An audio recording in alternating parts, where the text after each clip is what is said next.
Hello everyone, welcome back to DevDive Side Table. It's been a while, but we're back, we're here, and I have like two people with me this time. It's not just me, you just hear my dumb idiot voice interviewing people anymore.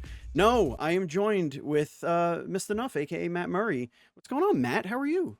I'm doing great, man. You know, end of a workday, looking at the end of a week, and here to talk some deck building with Trey about a very exciting game. Yes, we're gonna build some decks. We're gonna build some Kickstarter talk, and we're gonna talk all kinds of stuff because this is DevDive Side Table, the internet's #1 indie tabletop gaming interview show that you've never heard of, probably. And it posts when we record it. I've got you. Hell yeah, bro. Hell yeah.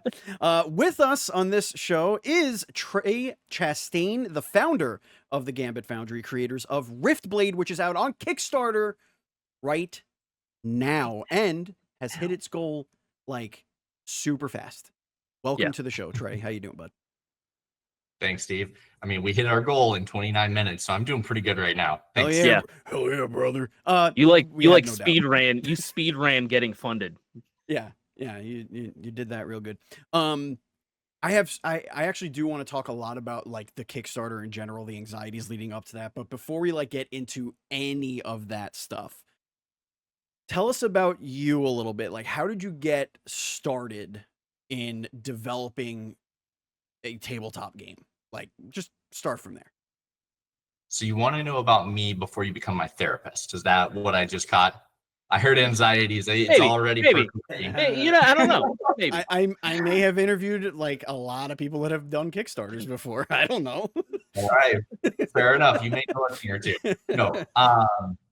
So I started the Gambit Foundry at the beginning of last year, but actually before that, I've spent my entire adult career in tech sales. So I worked for a test and measurement company.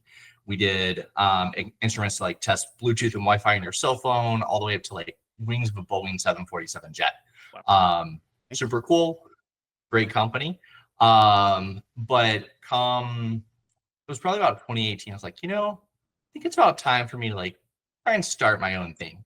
And so back in 2018, I actually started an online travel company, working on software tech for that. Got to the end of 2019. No, absolutely not. An online travel company? What does that mean? Like traveling online or booking online? Love to travel, and so it's more about helping people to plan their trips, right? That makes sense. But got to the end of 2019, I was like, I don't know about this. Guess what hit in March of 2020? COVID. Nobody was traveling. No travel. So that one didn't work out.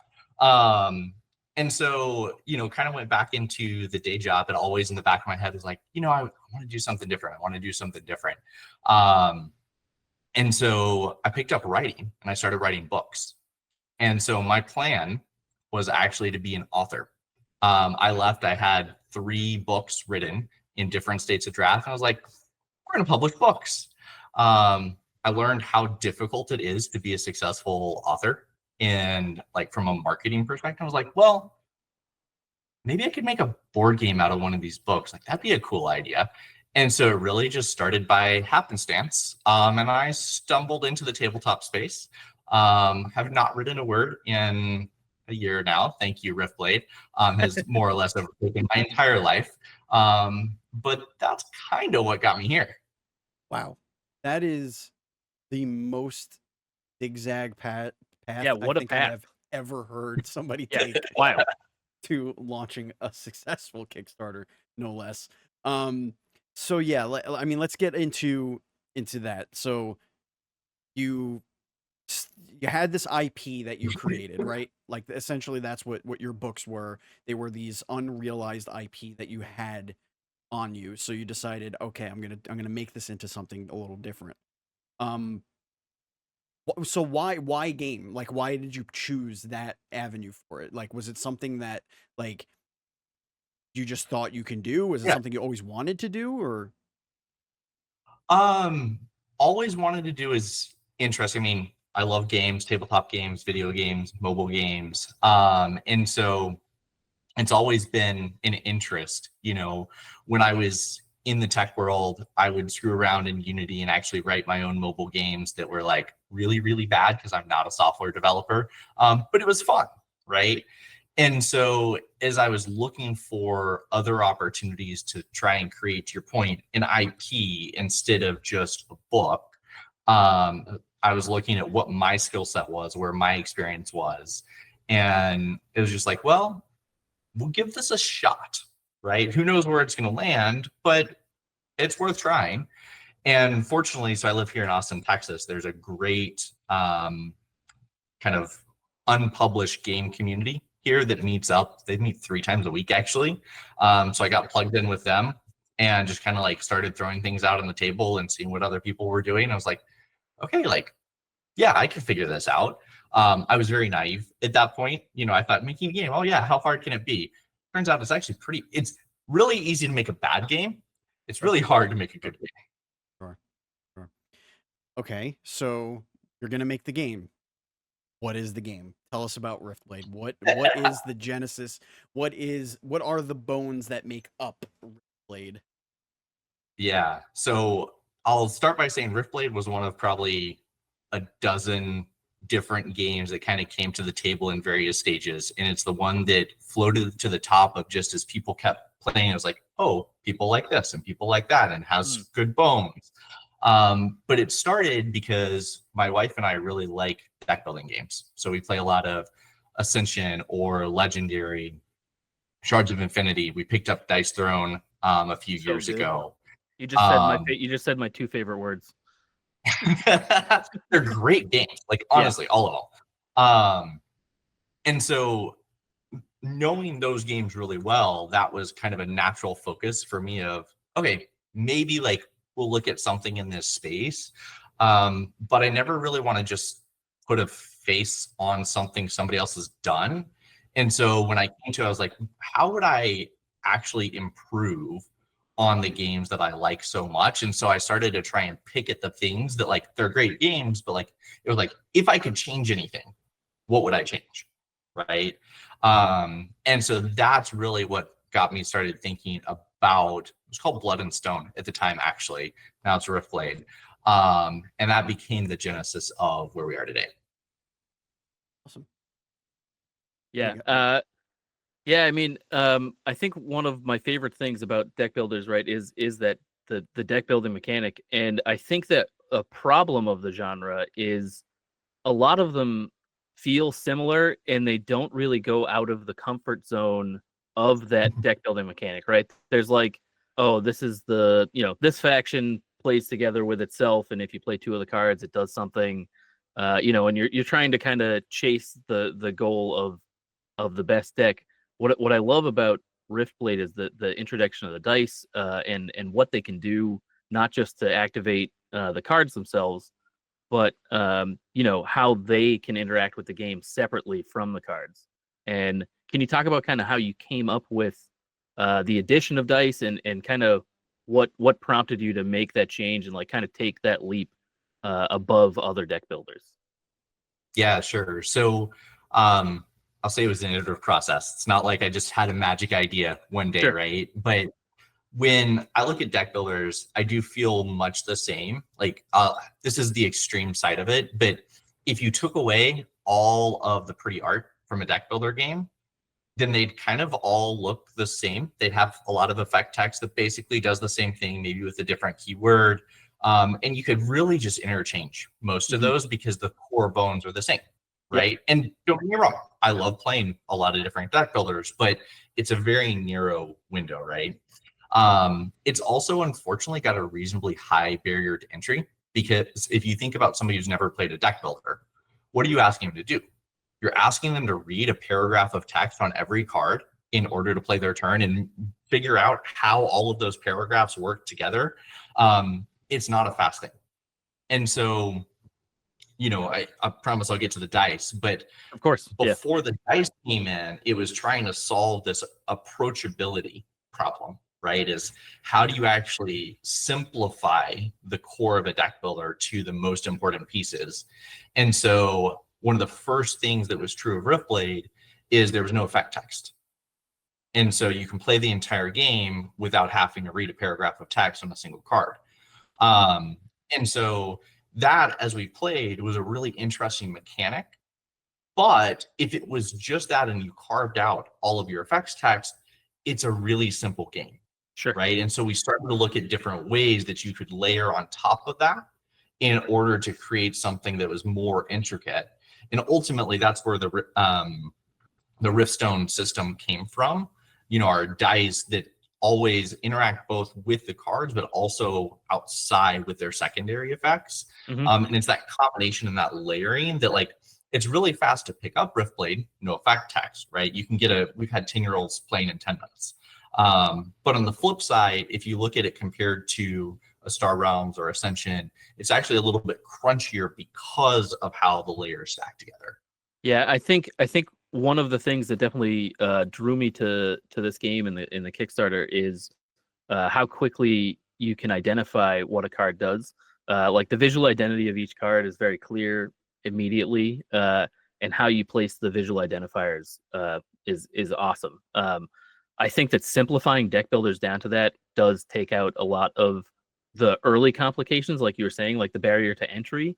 But then the addition of the dice adds the layer of complication that makes it exciting for people who are, like you just said, like 10-year-olds all the way up to seasoned deck building players. You know what I mean? It is it's really awesome. I do think that you Nice. have some a cool system that you can build on.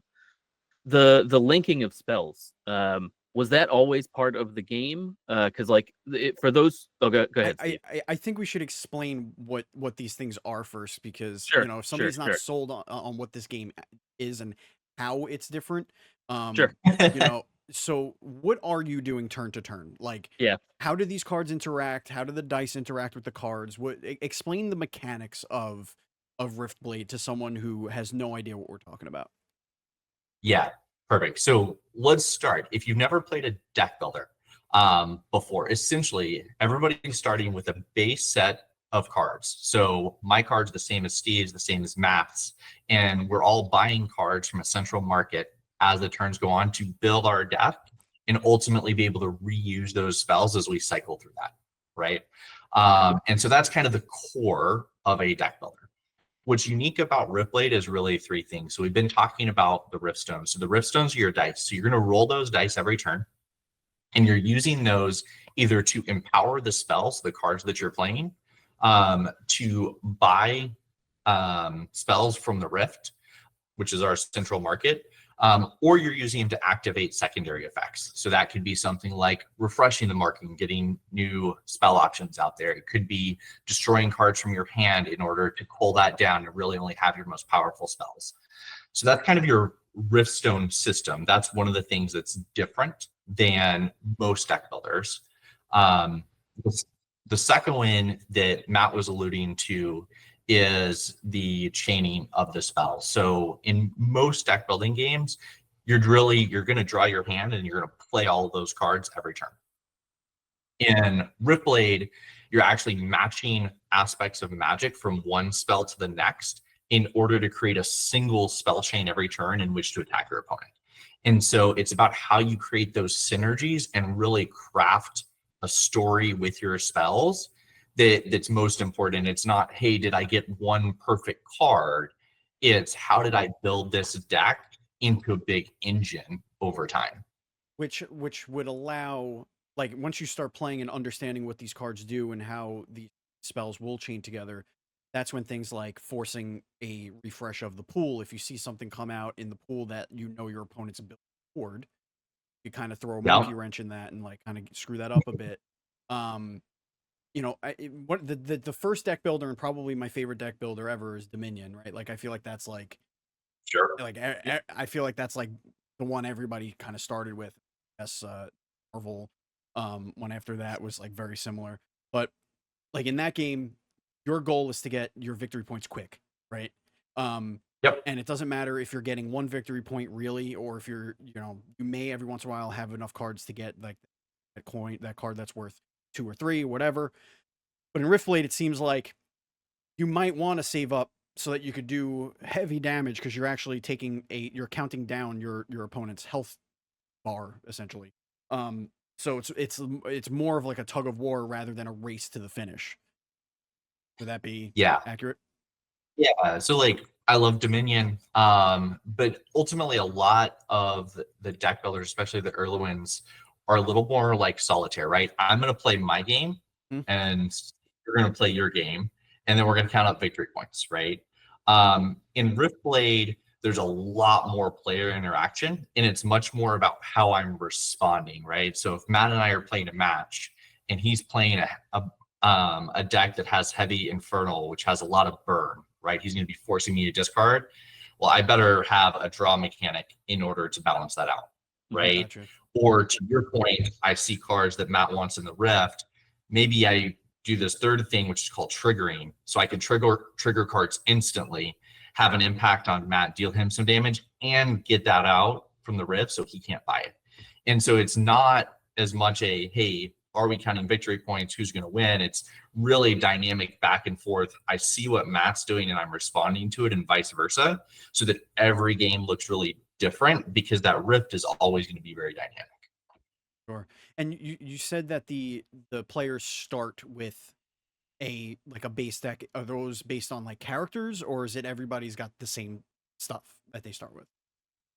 Yeah. So in Riftblade, at least the base version, everybody is going to start with the same 8 starter cards. And so it is a completely level playing field every time. Okay. The base game. Yeah. What do you mean? What is not base game? Yeah. Question mark. So we're launching with 2 expansions. We're calling Weavings and Void Spawn. And these are essentially, large booster packs of content. I say booster packs, it's not random, it's just a fixed expansion. Sure. The Void Spawn, for example, add creatures to your board. So these are semi-permanent additions that every turn you get a chance to command them into your spell chain until Matt's a jerk and destroys them, and then you have to resummon them, obviously. But they add some really cool new dynamics. These actually do start to introduce effect text. So you see some other things come into this that aren't just icons. But they really take the game up to an 11. I like that. That reminds me of what Catan does, where it's like, here's Catan, super easy. Everyone loves Catan. You play Catan, play it forever. But then there's this one expansion that's like, wait, there's now we could build ships and we could go on the ocean, and you're like, yeah, and then you get used to that and you're like, okay, but now Arians come and take all your shit. And it's like it really, I like that approach to it, because you could always retreat back to the base and then you could slowly start adding things, players, mechanics, and stuff. That's a brilliant move. I think that's a really cool idea. Thanks. So let's slide then. Unless Matt, did you have did Trey answer your question? Yeah. Okay. I mean, I do want to say, I think that even the text that so like a lot of deck builders do have that paragraph problem where, it's like, okay, if you have 1 green guy and 2 purple guys, the 2 purple guys and the green guys all get 1 base damage, and then you gain 3 health and the opponent siphons something. I don't know. You get some resource. I really do like that the text that's been introduced thus far, because I watched the 3 YouTube games between Jasper and I forget the other Spice. Both cool dudes. They seemed like they had a lot of fun. But I loved how simple the text was. But in being simple, it still introduced such a cool layer to like the spell chaining with the weavings, and then the like your champions with Void Spawn. Are the champions like able to be are they part of your starter, or are they part of the void where like anyone could buy certain champions or monsters or whatever? Yeah, so they start in the Rift, and you actually have to buy them, bring them into your spell book, and then you're fine, but you have to be able to summon them in, Gotcha. right?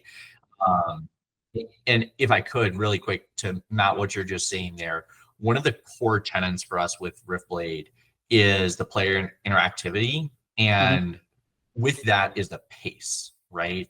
So, loving deck builders, I've played a lot where somebody gets a draw mechanic and this combo going, and it's like a 15-minute turn. I'm always like, hey, I'm going to go fix a drink. I'm going to come back. Tell me what you did. We'll move on. Yeah. It's not exactly great, right? Yep. And so for us, in anything that we're designing within Riftblade, keeping things fast paced is really important, right? So once you know what you're doing, a turn in Riftblade should take no more than 1, maybe 2 minutes. So even, if you've got a 4-player free for all, you're coming up at the table consistently, right? Which is one of the pet peeves that I had from some of the other deck builders that I played, that was something I wanted to address. And so that's why we keep the expansions limited in terms of the new mechanics that they introduce, to keep them really they're crunchy, but they're also digestible. So once you know what you're doing, gameplay continues to go really fast. Yeah, I think that on that topic, it's interesting that you have somebody re-roll their dice at the end of their turn, so that that planning phase, because you could have your cards in your hand and kind of look at maybe what you could play, but with the your resource dice, you can really plan out your turn while the other person is playing, and it really does make that pace super quick. And the other person could prepare for what you're able to do. Correct. Look at what you got. You got a doohickey and a spork of destiny. Oh man. Yes. The most famous of the Riftstones, the spork. The spork of destiny. Steve's giving me some ideas. Maybe this is our next expansion. Doohickey spork. The junk drawer of any Italian's house. Give me the corkscrew from 1893. The one that has that weird green patina. That sounds deadly. No, that's fine. It's fine. It builds character. You won't. It's okay. Hope you're up to date on your tuberculosis shots. I'm up to date, baby. I got all that stuff. I got that tetanus shot. Yeah. All right. Got it right there. Yeah, right in there is where they get the tetanus. Not the shot. This is where you get the tetanus. It all hurts. I don't know. I could be making that up. So Kickstarter time, right? Okay. Tell me from the ground level, while you're making the Kickstarter, figuring out what you're going to put in it, whatever. Everybody has their own kind of ideas and whatnot, and pie in the sky goals and whatever. You seem to have set yourself a very reasonable goal. You completely annihilated that reasonable goal. You're over 3 times that goal right now. Before you hit publish on that, tell me about those 24 to 48 hours before, what was going through you and the everything going through your mind at that point. So I may not be giving you the answer you want, but in reality, we had a great team. And so we were ready for Kickstarter weeks in advance. We were tinkering with the page up until about a week beforehand. There was one video that we didn't get uploaded until the day before. But honestly, things were really well set. And part of this is just we found, I got really lucky to partner with the right people who have experience in the right places. And so we worked through all these cycles, and this is one where for me, it was important as a backer, a frequent backer, to be able to go to Kickstarter when we're ready to print the game, right? So essentially we're going to turn over for Kickstarter, and we'll start our pre-production process. We'll hit print, and that way we're getting people games in 6 to 9 months instead of 12 to 18 months, right? Sure. So that was from my perspective, which means that leading up to it, I was actually working on feature development for the mobile game to get our beta ready post Kickstarter, because the Kickstarter itself, we were really confident. We still didn't know if anybody was going to show up, but we were really confident in what we put together.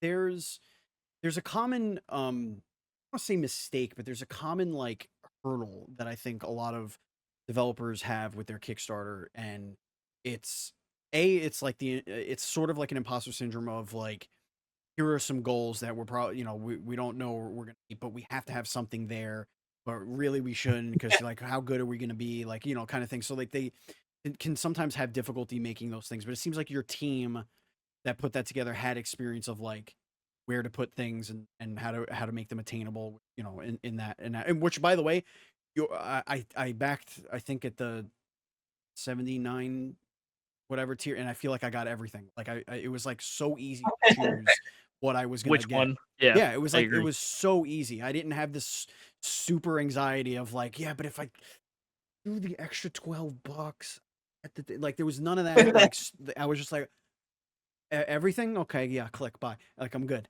So yeah, great for that.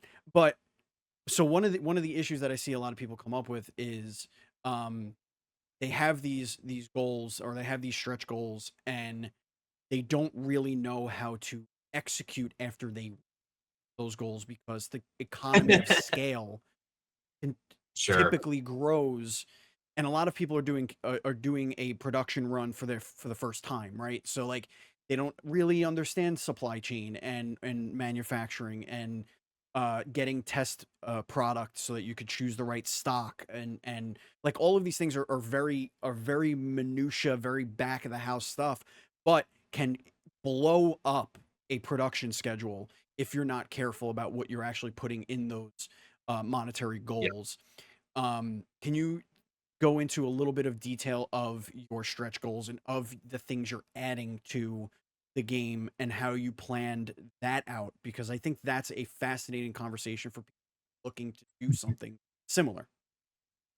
Yeah, yeah, for sure. So, the first thing that I'll say to anybody is get quotes early, get quotes often. And so, talking with manufacturers before your components are settled is actually a very valuable thing so that hey, this really cool double-sided 30-inch board with custom foil lamination would be great, but it cost me $7 to make this. Mm. Is that in the budget? If it's a $200 game, maybe it is. If it's a $40 game, it's probably not, right? And anybody that I talk to from the manufacturing side has been really easy to get quotes from. And so I think the first thing I would say is just, go out there and ask the questions, right?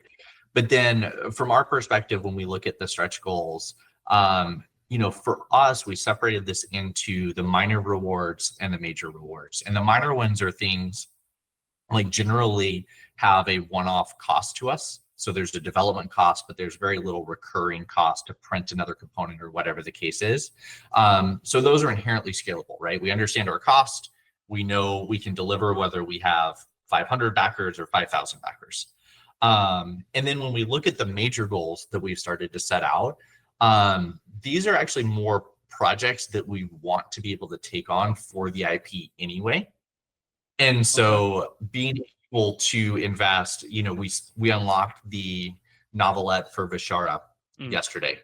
And so this is really an intro and origin story for the first book that we want to be publishing next year within the Riftblade world, right?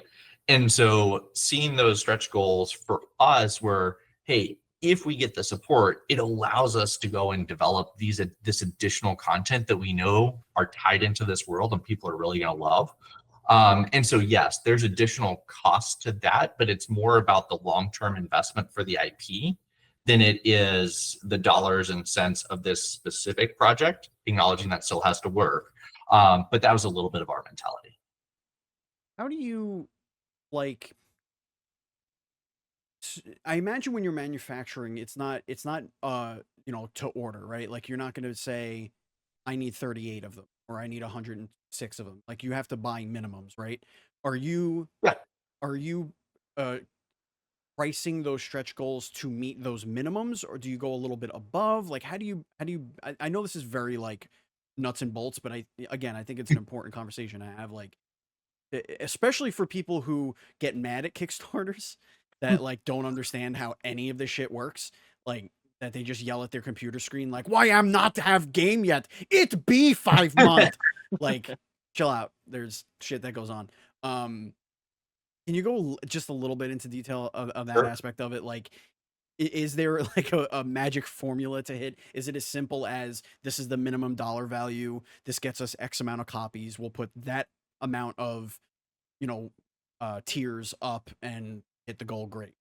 Fill it. So at a base level, you can kind of put things into a spreadsheet. Every manufacturer has a minimum quantity, right? Whether that's 500 or 1,000 or 2,000 units, and you can get a quote across different quantities, and you can do the math, right? Hey, if I'm going to order 1,000 units and it's going to cost me $15 a game, and there's $10,000 of tooling cost, and then I've got my cost on my freight, and I've got X, Y, and Z costs, and so like if you break it all out, right, you can come to, okay, I need this much in order to, run the game. Now, it gets complicated when people are still needing to invest in art, or they're still needing to do a rule book, and they need to do translations. And so there are a lot of other costs outside of manufacturing for people that aren't accounted for, right? For us, that's different. We're rules, we're art, we're game complete. That's why we're able to turn over to manufacturing. And so it does get down very much to a spreadsheet. But for others that where their games are still kind of in development, the cost of development, depending on how big those unknowns are, some people may not know whether they're going to be paying $200 for a piece of art or $1,200 for a piece of art yet. And those are the big risks that people need to really try and nail down before trying to make a commitment. What are the plans for the Gambit Foundry as far as advertising and showing the game off after you have it in hand? Are you going to hit the convention scenes, or try and get into retail spaces? What's your plan? Yep. So, when we go to print, we'll order enough volume for not only our Kickstarter backers, who will absolutely get the game first, but also for retail stores and conventions for next year. And so, we do have a separate portal for our retailers to sign up. And we're not asking them to put down a deposit or anything like that. So we'll actually just invoice them before fulfillment. We recognize that your game stores, like, they're not exactly cash heavy in a lot of places, and locking up capital for a few months, really hard for a game store. And so basically we're taking their information, we're using that for our forecast. But then we'll actually settle that with them as we're shipping them games. So yeah, we'll be in retail next year. We'll also be at some of the major conventions. The exact conventions we'll be at is a little bit TBD, because frankly, a lot of these conventions are so popular, there's a wait list, and they want to see, how does your game perform? What kind of audience do you have? Because they want to bring the best games and the best publishers to the convention for their audience, right? And so definitely within the plans, but exactly where we'll be, honestly, to be determined. Cool. Yeah, I mean, I think that's kind of become the norm for a lot of the smaller indie developed board games. It's like, get a couple of copies of your game, figure out which conventions you could go to. You have two games playable on the tables. You got your one product behind you that people could look at as they're doing, and then you up to like game or whatever. That's usually like what happens when the game's not out yet. But when it does add a significant cost when you actually have to bring like retail copies of games, your booth all of a sudden gets much bigger. You need a bigger crew. You need a payment processing, all that fun stuff. So, but I think it's like the way. Like I've seen.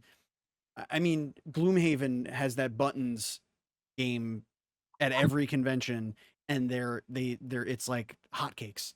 Like, if people buy that little teeny little box, like, I mean, that's you're the packaging that you guys have here too. It doesn't seem to be all that oppressive either. Like, it seems to be like a pretty contained, little set. Like, doesn't seem like it's going to be too much of a burden on the shelf, as it were. Some of these games, God, yeah, huge. Yeah. No, I would say we've got a medium-sized box, right? And the reason we're as large as we are is because I wanted to leave room for people to be able to put their expansion content sleeved within the game box. Right. So launching with the 2 expansions, but we'll start in Q3 of next year with a quarterly content plan. And so we didn't want people to be juggling like 6 different cases of things in order to take to a game night, right? Yeah. Ultimately, there's only so much space in the box. So when you buy expansion number 12, you're probably going to need another solution. That's when you But get the you covered. Super Collector's Deluxe Edition box. And Exactly. Yeah, right. That fits all the stuff. yeah, that fits all the things. Yeah, Well, absolutely. we'll tackle that problem a little bit later. Is there anything that you want to tell people now that your Kickstarter's live, you are funded? Is there anything you want to tell people that might be on the fence right now, scrolling through the old Kickstarter page, looking down at all these fun stretch goals? What do you want to tell some people about it? So I guess what I would tell people is we've had a lot of skeptics on the dice.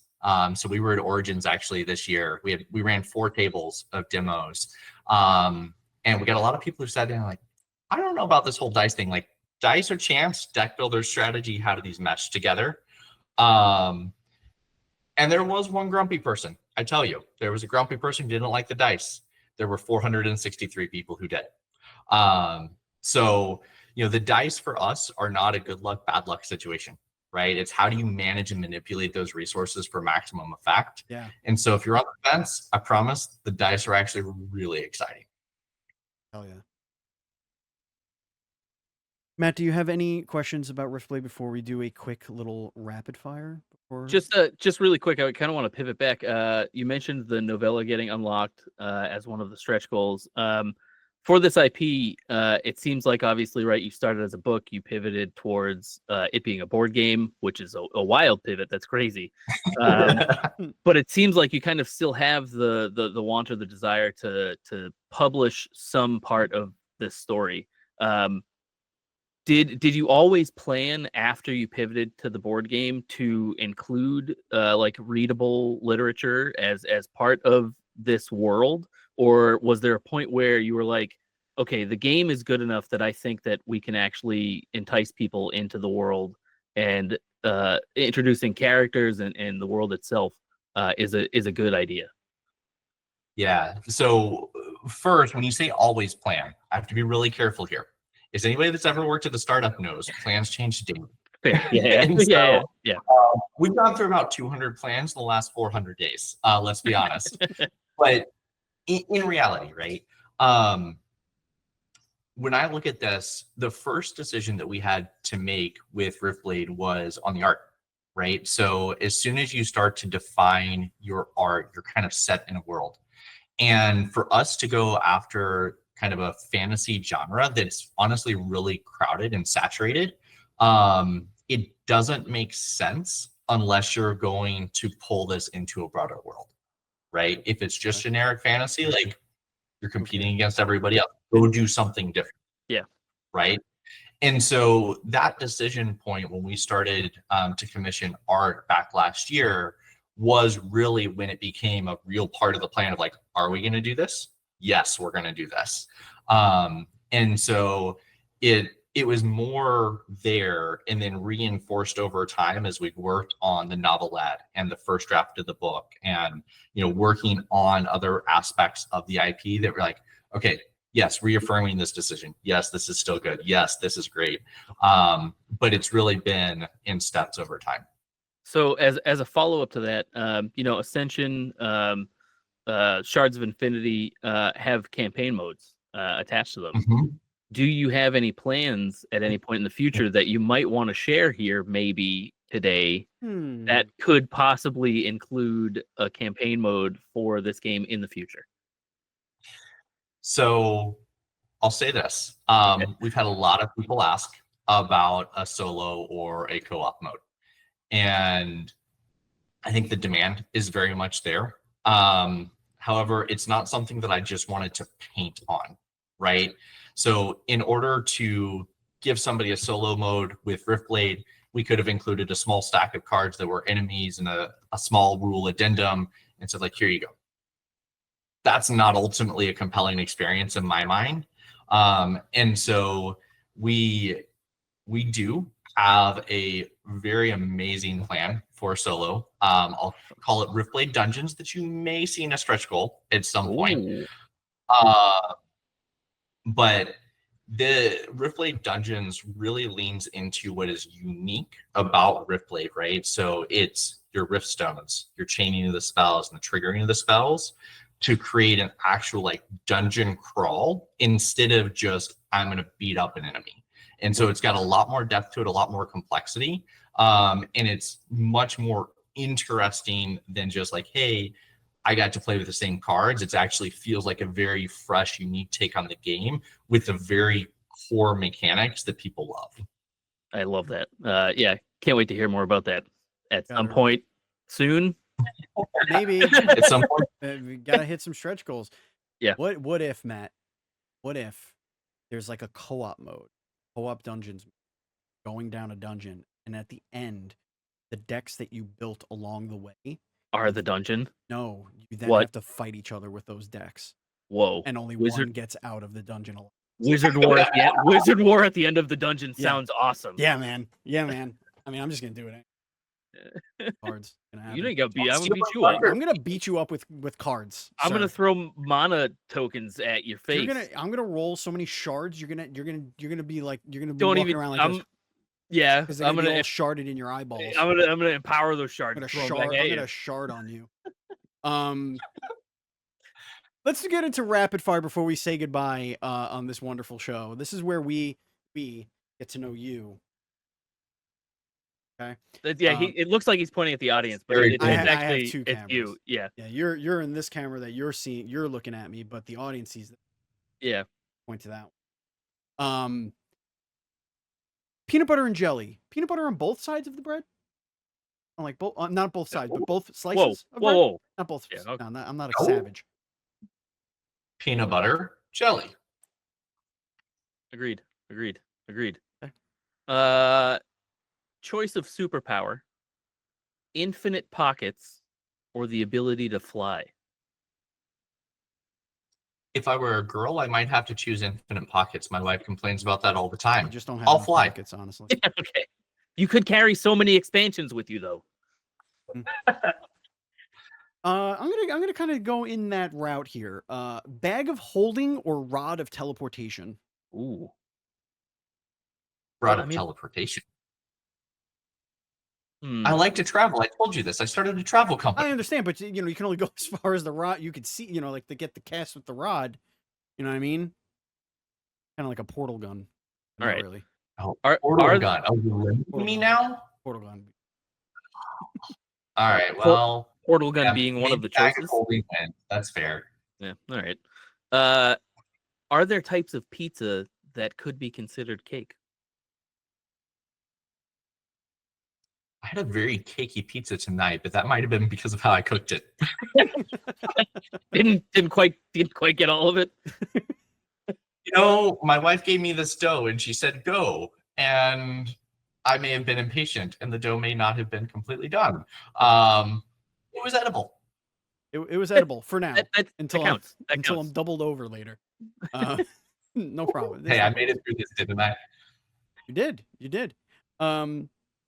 When you're putting on your shoes, do you do sock, shoe, or sock, shoe? I'm not a heathen. Which- What do you think that means, Steve? What do you think that I means? hope it means you're putting both socks on first, because I cannot Thank you. imagine a person doing it the other way. We had one I- person say they I did it have- the other way, and I'm pretty sure that's sociopathic. I have terrible news, Steve. Uh-oh. My They're middle now two child. sisters. My middle child. I watched him the other day put his socks and shoes on, and do you know what he did? Oh boy. He did sock shoe. Okay, I'm gonna say this. You're a kid. I'm gonna say You're a this. kid. I know, but it upset me. I was upset. I was like, I don't know, man. I don't know if that's the way that we're gonna do that. Feel like you're heading down a dark path I right feel like now. you're gaslighting me, bud. Yeah.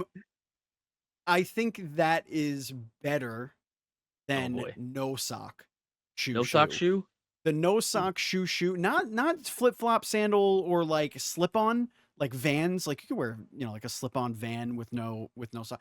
But like if you're putting on like straight up basketball sneakers or like boots and you're not putting socks on, like That's a hygiene problem. you got your toes are gonna fall off by the time you're 40. Like it's definitely gonna happen. You're getting some sort of boot rot. It's happening. Whatever. Okay. If the cast of Friends and the cast of Seinfeld had to fight in a cage match, who wins that fight? Also very deep. Seinfeld. Too Yeah. scrappy. I just think I Kramer's like it. fucking I like it. bonkers. He's too nuts. I He's think too nuts. I think Kramer's the wild card. I think he really is the wild card. I think he out crazies everybody else. Yeah. Also, Elaine. Well, she will bite Elaine's someone's nose off. She's got moves. Also, Yeah. We know that. I mean, Phoebe though. Phoebe's a street child. Like, she was raised in the alleyways. Yeah, but she's just got songs. She doesn't get dance, and she doesn't get the wild card. I'm just saying. I don't She's know. a little crazy. She's a little I crazy. mean, didn't she? She chased away bad people. Anyway, whatever. Yeah. One of them's a paleontologist. Doesn't matter. Nerd. Street fighter, paleontologist, whatever. Yeah. Is breakfast cereal a soup? Mm. You're the first person to ever ask me that, so I'm going to say no. Why? Oh no, we don't do why. We don't do why. why. We just do do rapid why. fire. We don't do why. I mean, Yeah, every once in a while we get into a philosophical debate on certain topics. No, that's rapid fire. I'll think about it. You can ask me on the next show. I like it. All right. Let's see. I'll do a simpler one, less philosophical. Mega Man or Mario? Mario. All right. I played. I don't know how many. Moon. It's okay. But I'm not disappointed. I'm just disappointed. I spent thousands of hours between like Super Mario World and Mario Kart, and like Mega Man. Dozens, hundreds. I like Mega Man, but like we all love one note guy. You know, he's got that one ability. He's got the shooty and the jumpies. Jumps and he shoots. Mario's He jumps like, and shoots. let's play tennis. There's nothing wrong. Let's play bad. Which at the time was. You want to play soccer? You want to play base? You want to play base? You want to play baseball that one time? I want to punch you in the face. You want to do that? Yeah, you want to fight? You want to fight right now? You want to fight me and my boy Donkey Kong? Yeah, I guess that's a tough battle. Do you want me to just ref you as you box Mike Tyson? I'll do that shit too. I'll be here for it, man. I'm here, man. I'm a man of many talents. He really is. He is. All right, we're gonna end here, and this is the first time. Actually, I'm not gonna do the stupid question because I think that's a DevDive question. I'm gonna do the one that I end off every show with, which is, if you could make a game of any IP, what IP would? Ooh. Oh no, that's interesting. Oh, you got him thinking. He's got his thinking head on. I can see it. He's got the shit. I could see what you see. He's going through all of these his childhood cartoons. Just past Street Sharks for some reason. I could see it in his eyes. He just got to Street Sharks. I might have, but I passed that. Yeah, you passed and it. I might Stargate. I watched a ton of Stargate. Less so as a little kid, more as a teenager into my 20s. But that was like I didn't do Star Trek as much. Stargate was my thing. So you were a Stargate show guy. Yes. Because there is, I feel like there is the movie versus show people. Yeah, like it exists somewhere. I don't know why, but like I didn't know there was a show for a while. Like I just remember like a family friend, an older family friend, being like cool movies. Try this one, and it was Stargate, and I was like, this is a dope ass movie. I like this movie. And yeah. But then I like stumbled into the show much later, and it didn't catch me as much as the movie did. I think I watched it over and over. It was less quality than the movie. Actually, I feel its visuals are not as good as movies. I feel like Stargate deserved the like recognition of a Star Trek for a certain generation, because it did so many interesting things and was like hard sci-fi for TV. It did such cool stuff, and it like always trails behind everything else for some reason. I think it's criminal that. Sorry, Trey. Go ahead. Say that again. You got cut off there. You know, I was just gonna say it hasn't aged perfectly, but I still think there's hope for it. Yeah, and I think that's the difference between the reason why Firefly gets so much reverence. A, because it ended the way it did, but B, because it does hold up. Like it yeah, was it's modern. made. It was made at a time where it was like that fine line between this looks like garbage and oh, that looks passable. You know, like it was like in that kind of realm Yep. where Middle Stargate ground. looked like the Mortal Kombat TV show where you're just like, what am I watching? But I mean, the dialogue's cool. You're crapping on my choices here. Come on. Making No, Stargate's it just cool, man. no. I think the IP itself, like the story But of this the is Fargate. how you know. This is how you know that Steve likes you. Is he's just I'm like just shitting on that your dreams. that thing that you like. It's Just like okay. stupid. Yeah. Here's why you're wrong. No, I think Stargate. I think Stargate's a really good. I would like to delve. There's a lot of Stargate books, right? Am I imagining that? I don't know. Like there's a lot. I Like bet there sci-fi does Wouldn't that. surprise me. Yeah, sci-fi does that. I feel like probably there are a lot of. I think Stargate I books. need to Stargate a little bit because I do have fond memories of the film, and I think I should give that show another try. What Do could it. that possibly be? I can tell you one thing: it's not going to be on any streaming service I want to support. That's for sure. That is for sure. No way that's going to happen. We're going to be going to Andy's old Plex server. Arg, matey. Yarr. Well, on that note, this has been DevDive Side Table. Trey, thank you so much for joining us. Where can everybody find you? Obviously, the Kickstarter link will be in the show description. But where can everybody find you on like social media and all that fun stuff? Yeah, so we're just at the Gambit Foundry. We're the Gambit Foundry Discord. We got a pretty active community. We'd love to see folks there. Awesome. Thank you so much for doing this. This was awesome, Matt. Great choice. This was all Matt's doing, all Matt's planning.